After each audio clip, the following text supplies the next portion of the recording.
Alpha mentality. None of you niggas can battle me, break out your salary. Gotta be conquered, the rubber, no casualties. I'm a legend, and I'm the captain. Who is Bizzy Bone? Bizzy Bone is 1/5 of Bone Thugs-n-Harmony. Bizzy Bone is a father, is a soon-to-be husband, a son, a friend, a humanitarian, an inspiration to people. My influences are more musicians. Marvin Gaye, Motown, the Supremes, New Edition. And then it elevated to rap when LL Cool J came into the game. And it became big. We always would rap around town, but really it was singing for me. And then from that point on, it became DOC, it became NWA, it became Rakim, it became Dana Dane, and it just manifested into everything that rap was becoming. Yeah, I lived in the projects with my grandparents in Columbus, Ohio, Greenbrier Projects. They call it Uzi Alley now, whatnot, but yeah, it was all inner city. And then my mom used to make sure she kept me in a well-diverse area when I was able to be with her. And then when I was in foster homes for a few years, it was definitely in the hood. So my mom was an intricate part of making sure I was a part of my own culture.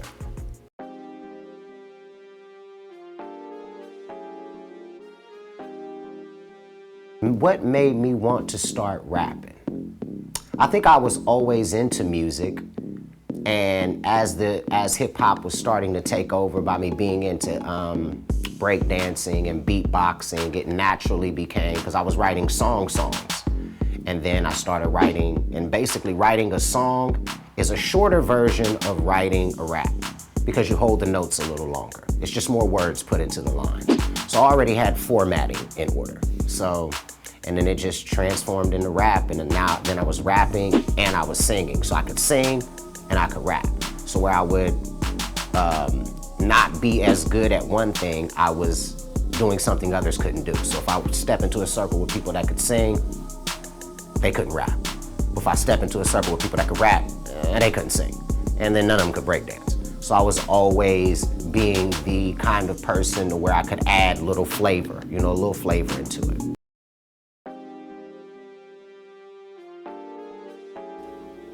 I think when drugs came into it, I think that it took my music into another zone, because I started selling dope at like real early, like 14, selling dope for my sisters and my father, rest in heaven.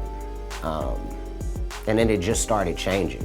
Like I started like, the mellow yellow fellows in the house, y'all, without a doubt, y'all, we getting with the 8 ball. So I started talking about drinking, and where it was always about love, or it was always about bragging, it just became different. So yes, my environment, the different environments that I was in, like when I was in a foster home, I was rapping completely different than when I went to Cleveland and started selling dope. Like the words were different, you know what I mean? So yeah, definitely your environment does that to you.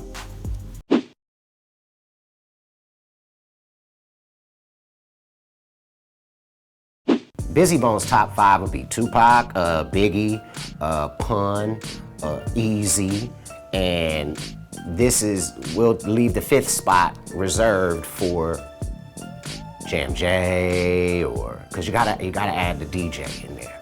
Because hip hop would not be hip hop without the DJ.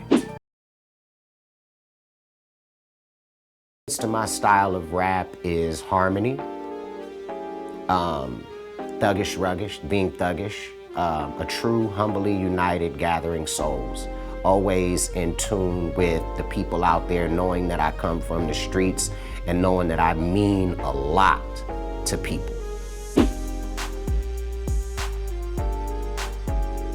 So one of my own songs I think that impacts me the most would definitely have to be Crossroads with the People.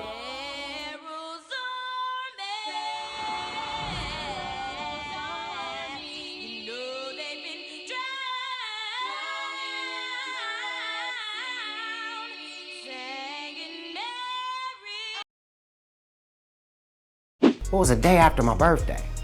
So I was in the midst of celebrating my birthday. So the day that Tupac died was September 13th. And he was already in the hospital because he had gotten shot. So, you know, everybody was like, oh, he gonna pull through.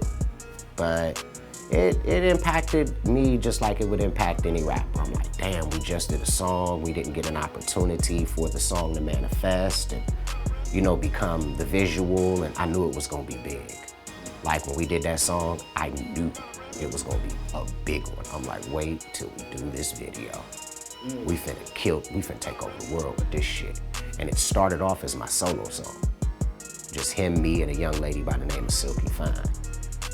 And it manifested into something much greater, of course. But yeah, man, it was big. It was like opportunity lost, opportunity lost, opportunity lost, opportunity lost. My bodyguard drove Faith to, the last night we were there, we had all taken a picture with him. The infamous picture with Fat Joe and Lil Kim and the rest of the Bone crew, and he was all donned up.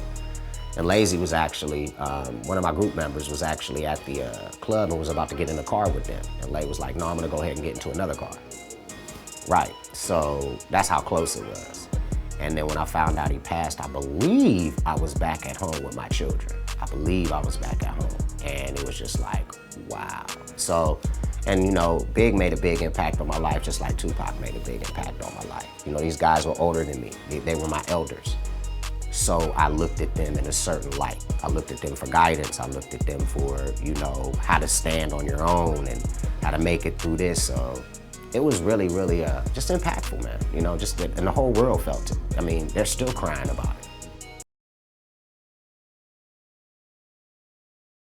Where I was at when Nipsey passed, I remember a day before, something was just telling me something's about to happen.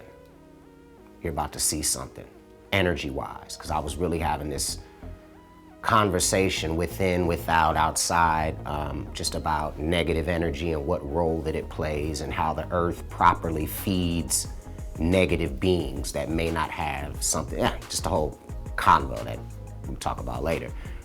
And I was at my house, and everybody just started popping up.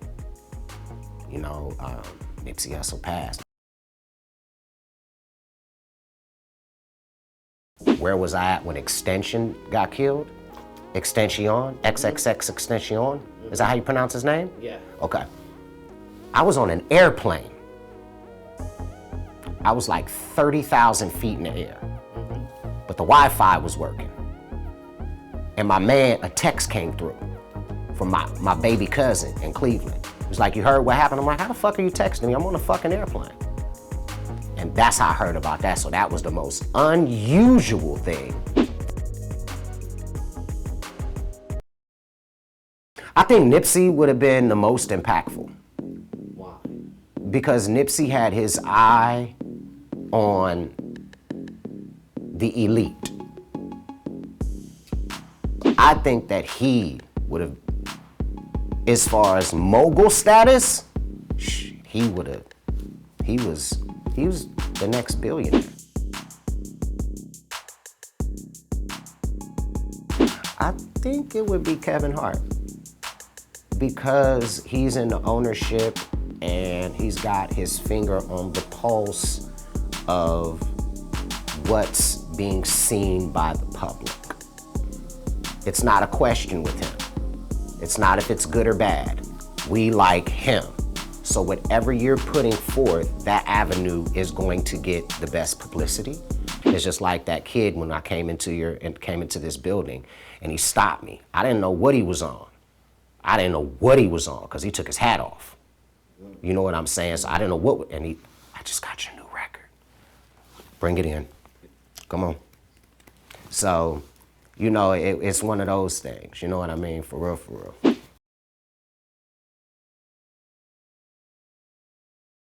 I think there's a whole bunch of more that you could add to that because the universe is so diverse, it's so vast, it's so self-creating.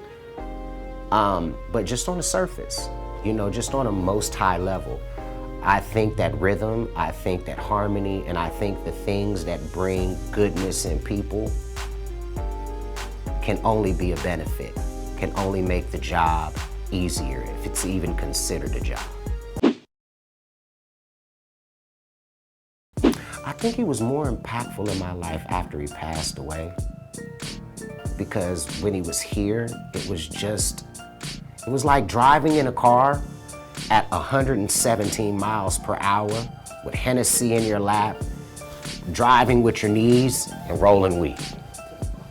That's really what it was. But his impact came afterwards, because when he died, we went from here to here, and we weren't even trying. And we were all that was left of him. One of my favorite quotes of all time would have to be or not to be? That is the question. Because even if you're in the womb or wherever you're at, it sends triumph for those that just wake up in the morning. To be or not to be? That is the question. I am awoke.